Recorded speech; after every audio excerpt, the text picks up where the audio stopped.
Section 15. Hindi dapat suspendehan ang pribilehiyo ng writ of habeas corpus maliban kung may pananalakbay o paghihimagsik kapag kinakailangan ng kaligtasang pambayan.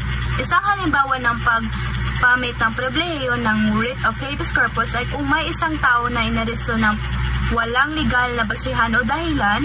Sa pamamagitan ng writ na ito, maaaring ipakita ang inarestong tao sa harap ng hukuman upang suriin kung may legal na basihan ang pagkakaaresto sa kanya.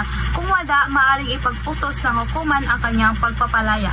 Section 16. Dapat magkaroon ang lahat ng mga tao ng karapatan sa madaling paglutas ng kanilang mga usapin sa lahat ng mga kalupunang banghukuman, malapanghukuman o pangpangasiwaan.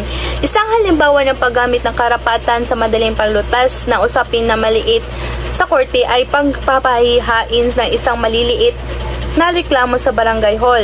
Dito, maaaring solusyonan agad ng barangay ang mga usapin tulad ng mga away sa kapitbahay, mga pinansyal sa laban o iba pang mga suliranin sa komunidad. Section 17. Hindi dapat pilitin ang isang tao na tumistigo laban sa kanyang sarili.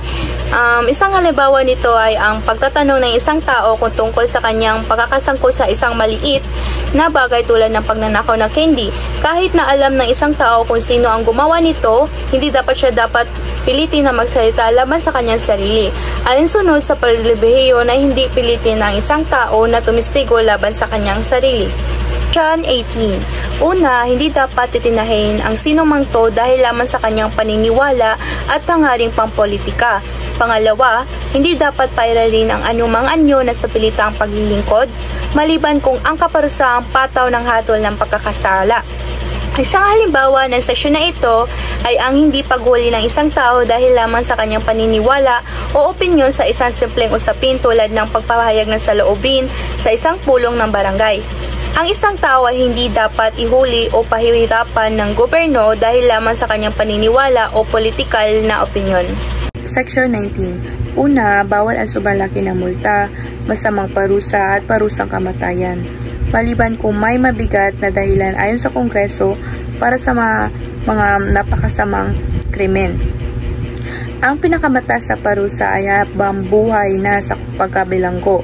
Pangalawa, dapat magkaroon ng batas para maiwasan ang masamang pagtrato sa mga bilanggo at para regulahin ang mga kulungan. Amnesty International ay isang pandaigdigang organisasyon na naglalayong ipagtanggol at protektahan ang mga karapatang pantao sa buong mundo. Sila ay nakatuon sa paglaban sa mga paglabag sa mga karapatang pantao, pagtutol sa pagpapahirap, at pagtutol sa pagkukulong ng konsensya. Sa pamamagitan ng kampanya, pagsasagawa ng pagsasaliksik at pag-i-examine ng mga kasong paglabag, sila ay nagsusulong ng katarungan at kalayaan para sa lahat ng tao. Ang Human Rights Action Center o HRAC ay isang organisasyon na itinatag ni Jack Haley, ay isang kilalang human rights activist. Ang kanilang layunin ay itaguyod at ipagtanggol ang mga karapatang pantao sa buong mundo, lalo na ang mga mahihirap at walang boses. Ginagawa nila ito sa pamamagitan ng pagbibigay ng boses sa mga naapi at paglalantad sa mga paglabag sa mga karapatang pantao sa iba't ibang bahagi ng mundo. Ang HRAC ay nagsusulong ng katarungan at paggalang sa mga karapatan ng lahat ng tao anuman ang kanilang lahi, relihiyon o political affiliation.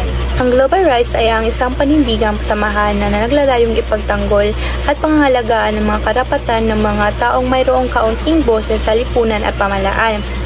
Ang kanilang layunin ay itaguyod ang katarungan at respeto sa karapatang tao, lalo na para sa mga pinakamahirap at pinakanaapi sa lipunan. Ang Asian Human Rights Commission o AHRIC ay tinatag noong 1984 ng mga kilalang grupo na nagsusulong ng karapatang pantao sa Asya. Layunin nilang ipagtanggol at itaguyod ang mga karapatan ng mga tao sa relihiyon. Ginawa nila ito sa pamamagitan ng pagbibigay sa mga paglabag sa mga karapatang pantao sa iba't ibang bahagi ng Asya. Ang African Commission on Human and People Rights ay isang organisasyon ng itinatag noong 1987 sa Ethiopia. Layunin nila itaguyod at protektahan ng mga karapatan ng mga tao at mga grupo sa buong Afrika. Bilang QSI, judicial body, sila ay may kapangyarihan magbigay ng desisyon at rekomendasyon kaugnay ng mga paglabag sa karapatang pantao sa rehiyon. Philip Philippine Alliance on Human Rights Advocates o PAHRA ay isang alyansa na itinatag noong 1986 kung saan kasapi ang mahigit na 100 organisasyon mula sa iba't ibang bahagi ng Pilipinas. Layunin nito ang ipagtanggol at itaguyod ang mga karapatang pantao sa bansa. Ang Philippine Human Rights Information Center o PhilRights ay isang organisasyon na naisilbing sentro ng impormasyon at tagapagtanggol ng karapatang pantao sa Pilipinas. Ito ay nakarehistro sa Securities Exchange Commission o SEC mula pa noong 1984. Kilala ito dahil konektado sa United Nations Department of Public Information o UNDPI at sa UN Economic and Social Council.